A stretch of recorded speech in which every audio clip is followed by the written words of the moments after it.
Let me briefly introduce Guido Giachetti. He got his PhD at SISSA under the supervision of Stefano Ruffo and Andrea Trombettoni.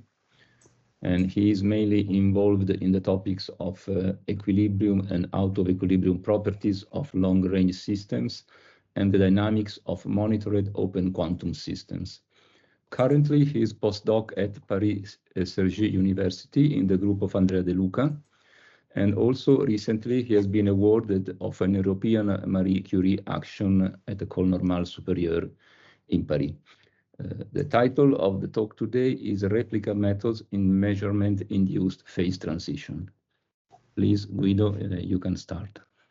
Thank you. Can you hear me? Yes.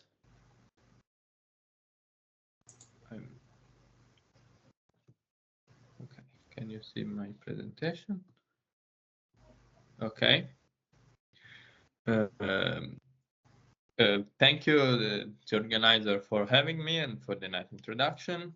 It's a really great opportunity of presenting my work and more in general the line research that we are following with the group of Andrea De Luca in Paris. Sorry, Cergy. it's not shared. It's not shared. Okay.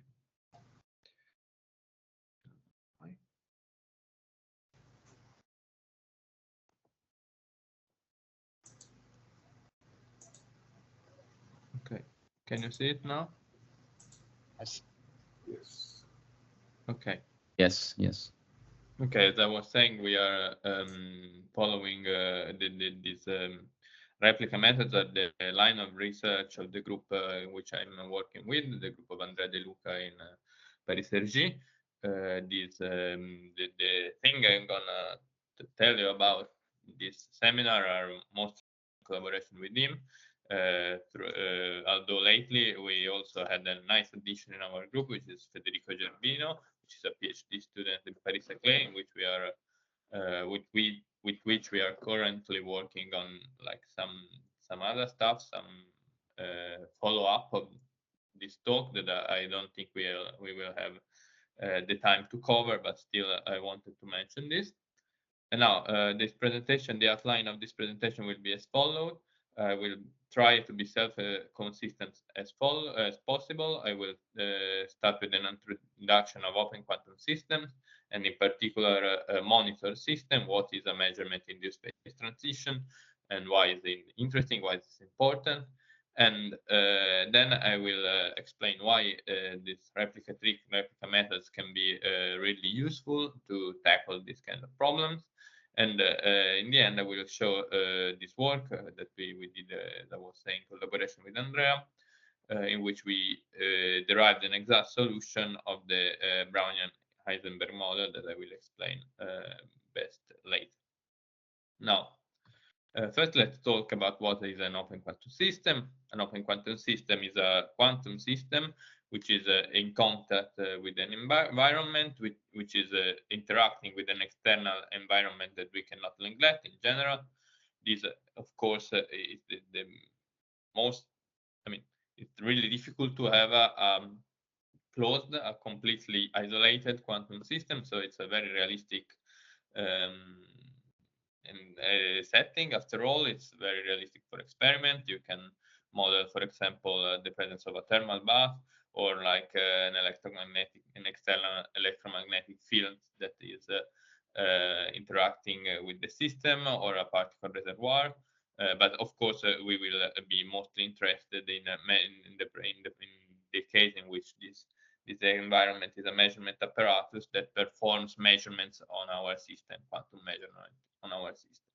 Now, first, let me notice that while the system dynamics per se is usually deterministic and anyway it's unitary, it preserves like this the fact that the purity of the state, the fact that the system by itself is a pure state. When you add an environment, then since you by definition you don't care about the environment, you add some degrees of stochasticity. When you trace out, when you ignore the environment, you have an effective description of your system that is stochastic. and it's not unitary, as these two, the system and environment, they are going to be entangled. First, this stochasticity is particularly apparent when we're talking about measurement.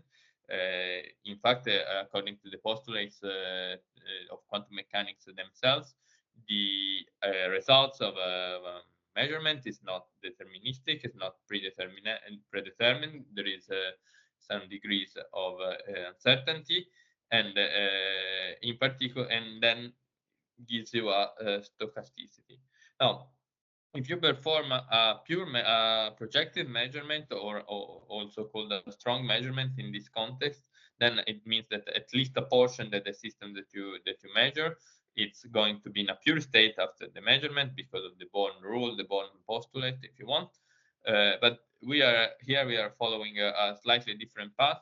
We are usually more interested in weak measurements, in which you have a portion of your system, like a site, if you have a spin chain or something, that is connected with another small quantum system, usually a two-level system that is called ancilla, because it acts as an ancilla, let's say, for the system itself.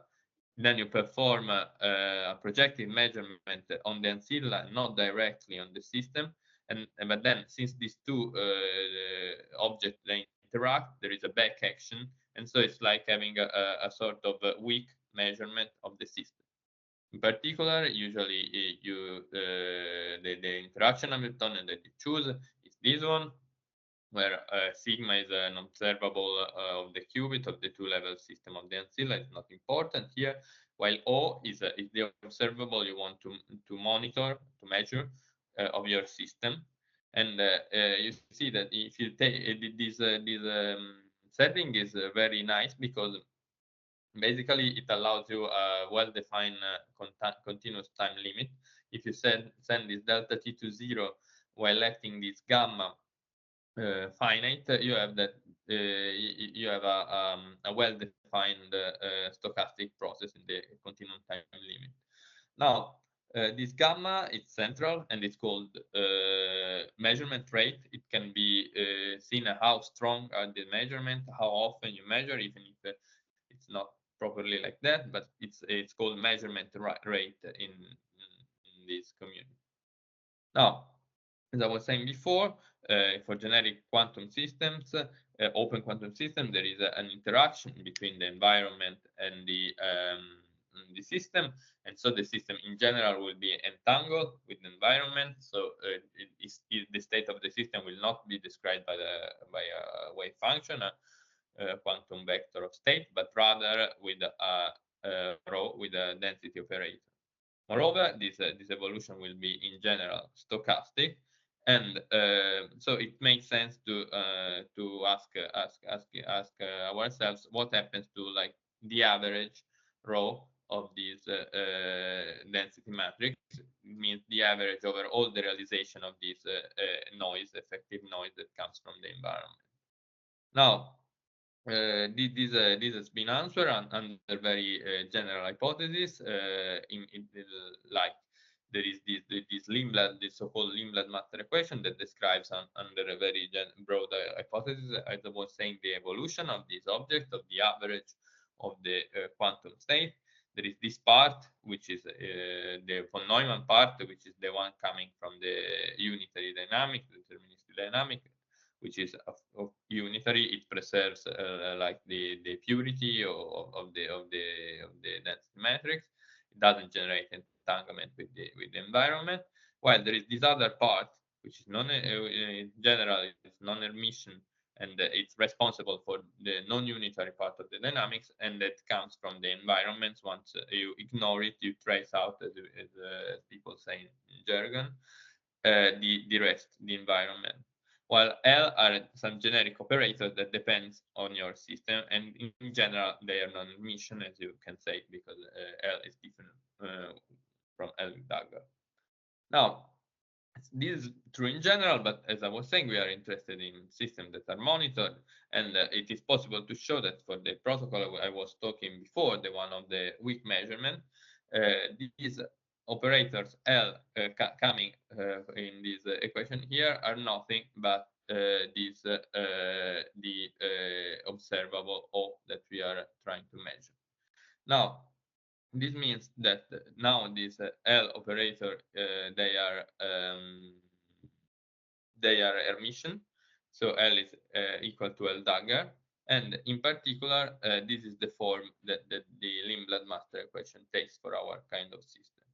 Now, even if this still looks complicated, it's actually somehow trivial in the sense that if you think about it, if you replace rho with this I with the identity matrix, these will in general both this term will vanish, and then this tells you that the identity is a stationary state, is an absorbing state for this quantum random walk, quantum process, if you want.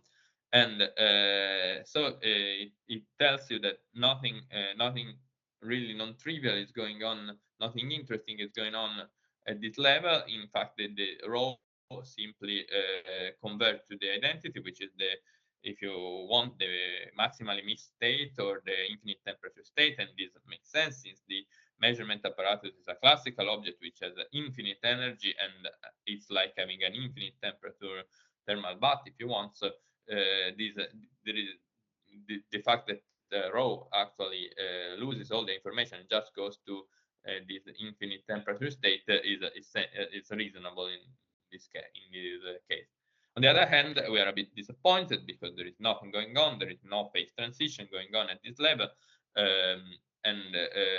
So what's the point? Why are we still talking about this measurement-induced stuff? It's if this behaves trivially, one would ask.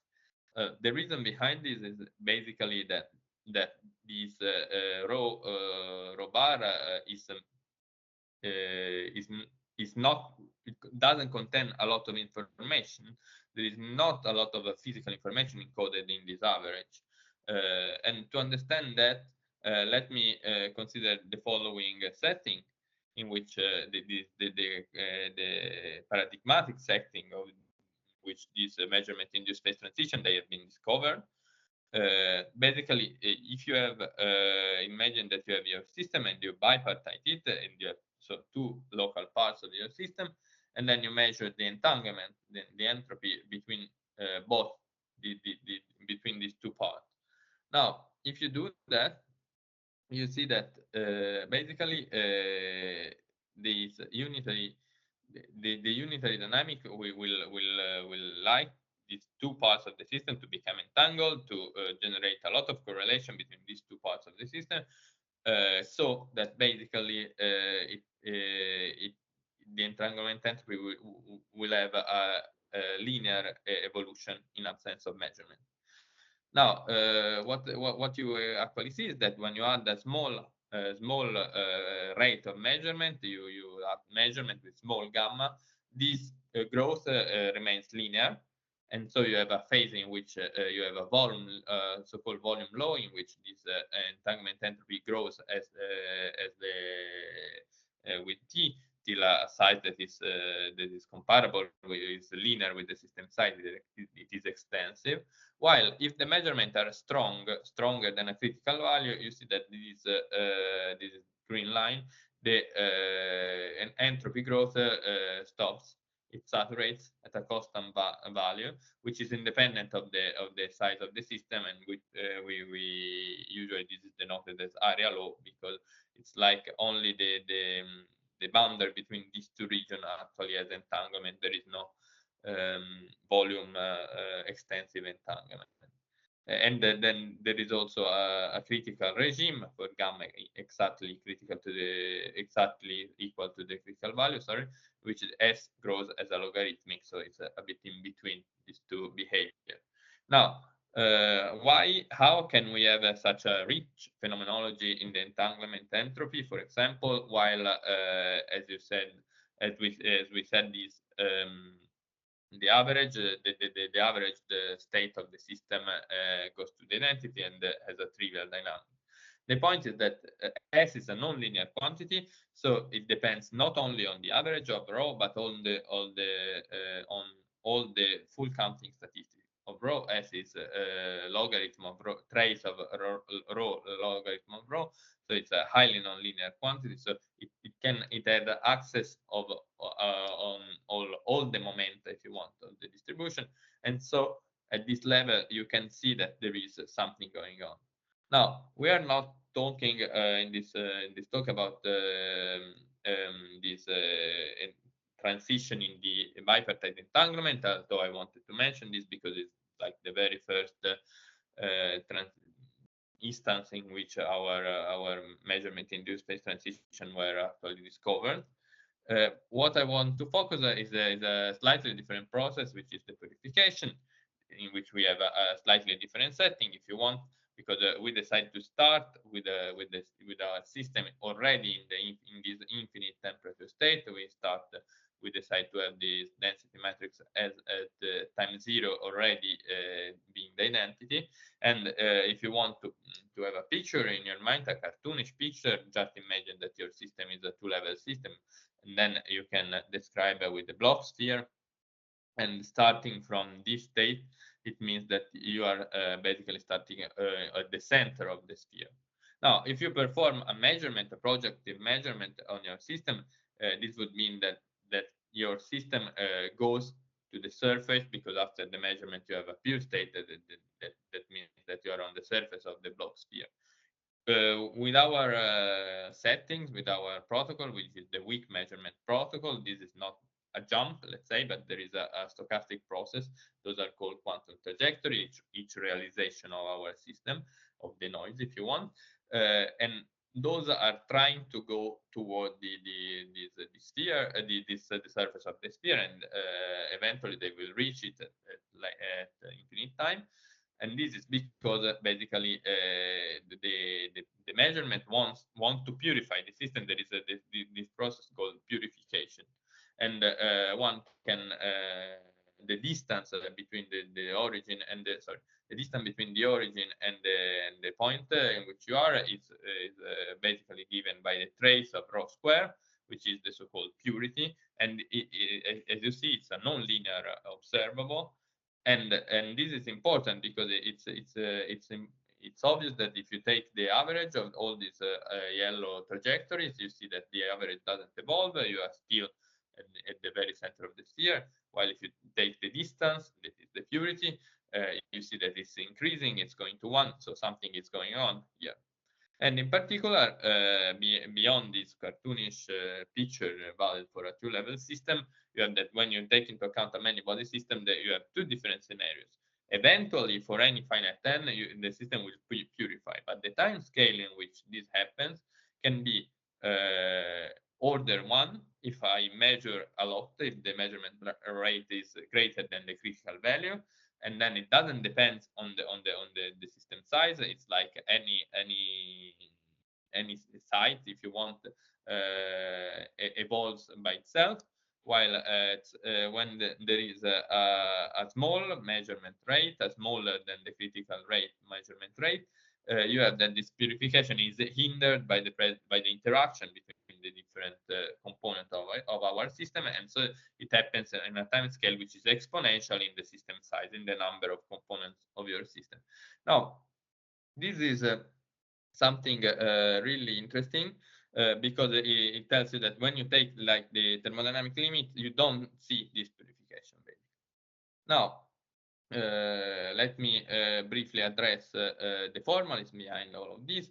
This is like the mathematical formulation in which you have a stochastic von Neumann equation. You have this von Neumann equation with generalized von Neumann equation, in which you add a noise. This the dy is a Brownian linear process, if you want. And this gives you all the quantum trajectory. As I was saying, if you average this, this term, this last term vanishes. So basically, it's clear that you have this Lindblad equation back. That's what we were starting from. But the point is that if you want this rho to be normalized on each trajectory, if you want trace of rho to be 1 on each trajectory, you have to see that this noise, beside being multiplicative and so very hard to treat, you need to add this part that is non-linear, and basically because it depends on the state of the system. This is trace of rho times this observable law. So you end up with a stochastic equation which is in which the noise is multiplicative and it's non-linear. So basically, you cannot say a lot starting from this equation by itself. It's very complicated, and you need a way to somehow find a way to a trick to avoid this nonlinear equation. And this trick is exactly the replica trick. And this is the key point, if you want, on this presentation. The key point, and this basically tells you that if you don't normalize the rho after any measurement, you work with a rho which is not normalized, in which the trace is not 1, and then you normalize only at the end, you see that the evolution equation now takes a linear form. This is a sort of generalized von Neumann equation, in which you have an Hamiltonian which is not Hermitian. If H were Hermitian, you will recover the von Neumann equation, but in general, H will have this noise part that is non-Hermitian and non-unitary, and this gives you a non-unitary contribution to the evolution equation. And then now you are happy. Of course, there is no free lunch, and so you have some other stuff going on. And the point is that if you want to compute the purity, which is the trace of rho square, you also have to normalize it. And so you have to compute the sum of all over all the realization of trace of rho square divided by trace of rho square, and then you have to add also this trace of rho as also another meaning beside the normalization, which is the probability of each realization. But in the end, you still get you have to average over this noise, over this white noise, the Y noise.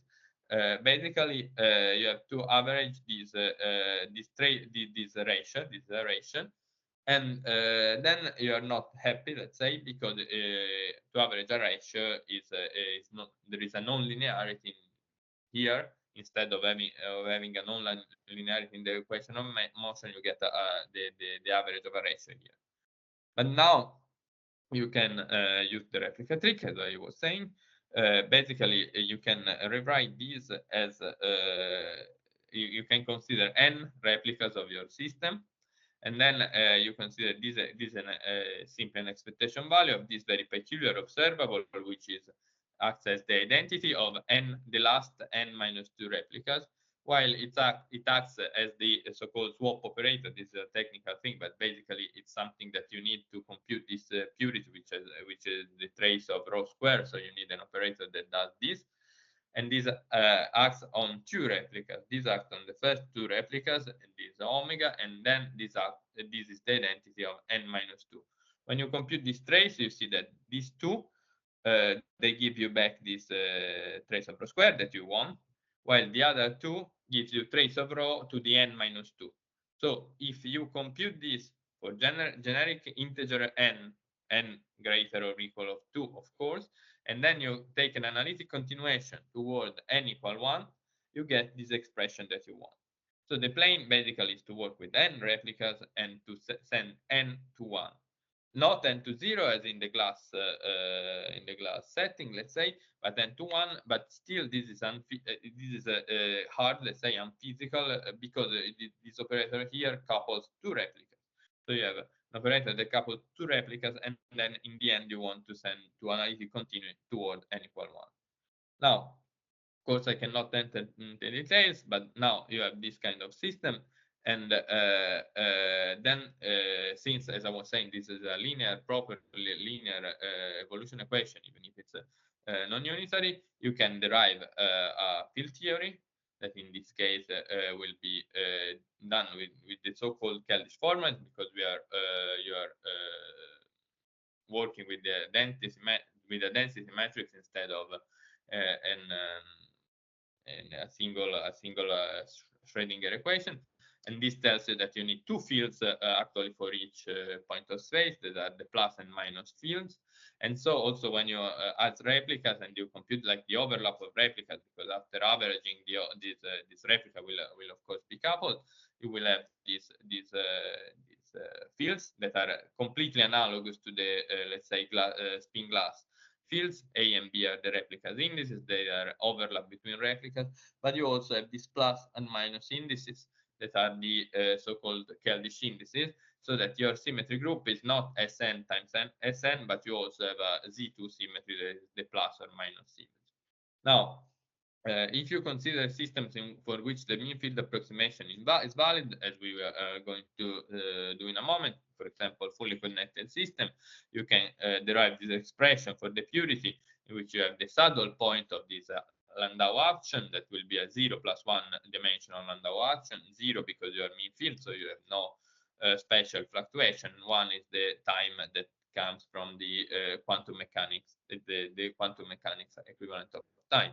But apart from these technical issues, now you now have that T is of course the global time, and N is the number of components of the system. So this is the volume of the system, if you want.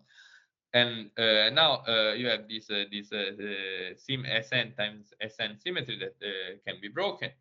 And in particular, as shown in this very nice PRX by Adam Naum and other people, this C2 symmetry, this plus or minus symmetry, it cannot be broken, spontaneously broken, while the Sn symmetry will break. This means that these plus and minus objects are never broken, and they are, if you want, trivially equal. And while this plus or minus thing is the important bit. And in particular, one can introduce this order parameter that is the difference between this one, the diagonal part and the off-diagonal part of this matrix, because this is if there is a symmetry, replica symmetry breaking, this is different from 0 because it tells you that the identity permutation, if you want, is different from the other, is broken.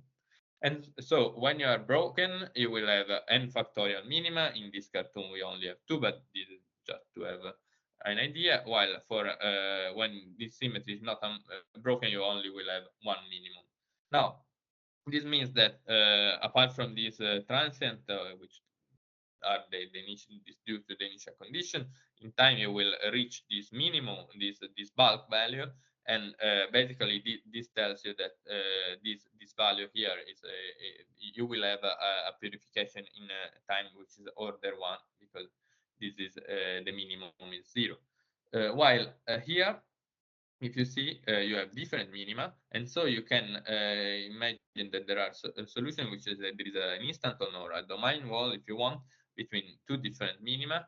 And this gives you an exponentially suppressed contribution in the purity, and this try to hinder this purification mechanism. You see that you have T, that is the entropy. You can do an instanton at any time, so you have T.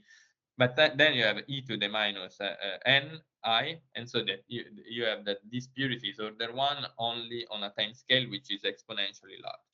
And this is basically what happens, how this replica symmetry breaking can be thought of in terms of replicas. How can you can relate this replica symmetry breaking to the measurement induced phase transition in the purification, as I was telling before, and how X is then a parameter, an order parameter for this transition. Now, in these last few minutes that remained, I will say briefly address our results for this Brownian Heisenberg model, having built in all the formalism. Now, let's see an application. Basically, what's this Brownian Heisenberg model? You have this Heisenberg model, which is a spin 1/2 model in which you have an O3 symmetry, a complete rotational symmetry. If you take the simple Heisenberg model in which you have the scalar product, here you will have that this is a bit too trivial, because you need these to the decoupling to be all-to-all in order to do like to be able to do calculation with replicas and so on. But this is too trivial. I mean, doesn't do anything in the quantum setting, let's say. So what you do, you add a disorder. You say that there is a disorder here that basically this interaction is still O3 symmetric, but it's the disorder. And this is non-trivial. This is a non-trivial dynamics. And then on top of that, you add this isotropic weight measurement. You decide to measure each component of the spin with the same probability, so that you don't spoil this O3 symmetry. And in the end, the effective Hamiltonian that you get, the effective non-unitary Hamiltonian that you get is like that. Now this is complicated, but I wanted just to note that you have a unitary noise that couples any two pair of the system, and it's fine. It comes from the system, and then this non-unitary noise, this is local, this is on site, and this depends on the fact that you are measuring the system. So they are completely different. This is the real, let's say, noise that we are talking about. This is just you can think about as a disorder if you want.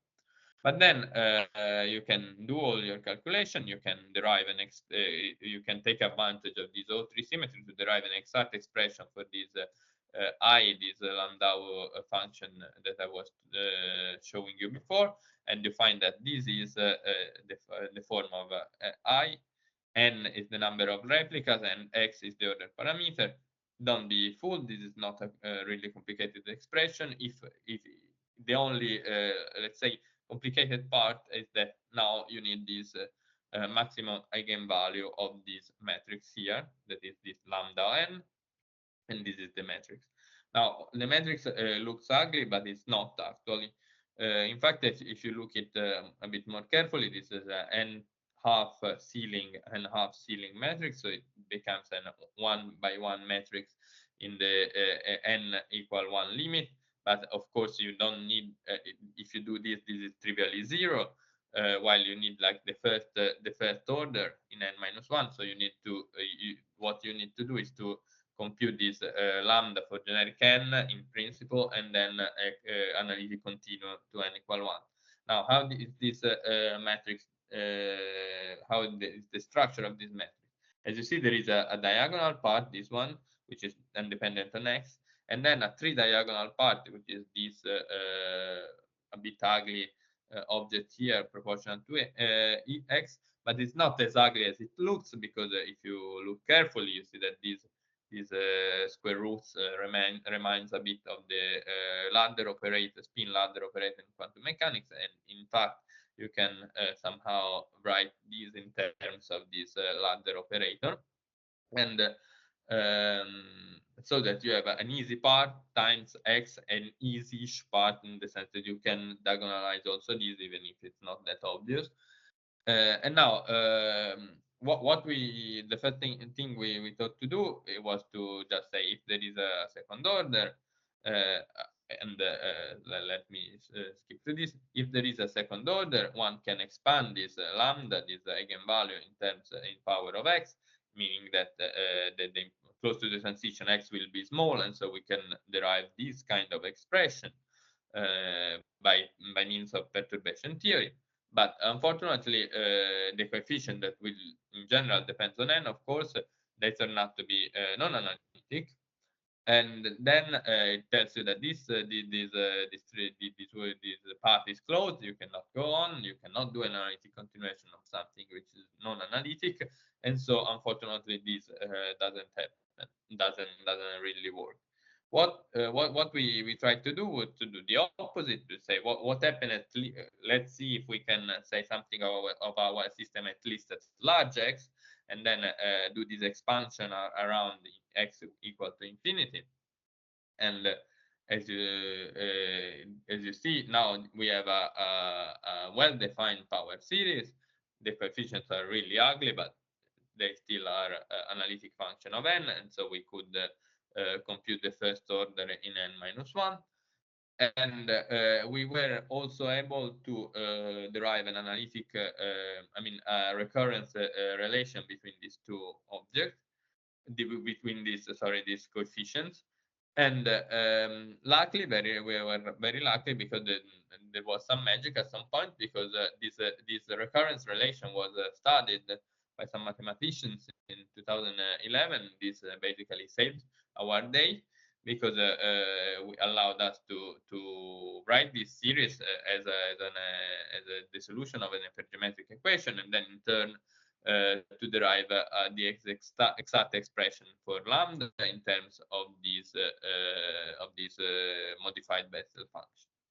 Now, all of this technical part is to say that we were able to derive this Landau action in the replica limit, and we were really surprised to see that this, if you plot this modified Bessel function, gives you a logarithmic non-analyticity close to x equal to 0, which in hindsight is why we couldn't just expand around x equal to 0, but is also a very bothering part, because it tells you that basically you cannot cure the singularity by adding by parameters, and the minimum will always be far from 0. So basically you will have that minimizing this object, you will find always a finite order parameter, you are always in the broken phase. And then basically this phase transition that happens for finite numbers of replica, for n equal 2, for n equal 3, and so on and so forth, vanishes as you take the correct replica limit. This came as a surprise to us, but I think to the whole community, because it is widely believed that while the quantitative features of the space transition, they depend on n and to the fact that you have to do the replica limit on the end, the qualitative feature like the presence. Guido, excuse me, you should come towards the end, because we are late. I'm to the Thank you. Okay, great. As I was saying in this presentation, I tried to show you why replicas are useful for dealing with measurement-induced phase transition, when they can be a useful tool to deal with them. And I also show, as I was saying, we found that especially at least for this model here, this critical behavior is strongly replica dependent, also qualitatively, and in particular, even if you are talking with an infinite dimension fully connected system, you have no transition because of the replica limit. Now, the main point that we are trying to understand is whether this is something that is really specific of our model. We're really lucky or unlucky, depends on your point of view, to find this model, or whether this is a generic feature and there is something more going on behind this replica limit. Now, thanks for your attention, and that's all. Okay, thank you very much, Guido. So unfortunately, we are a bit late, so there is no time for questions. Maybe if you have some, you can do privately.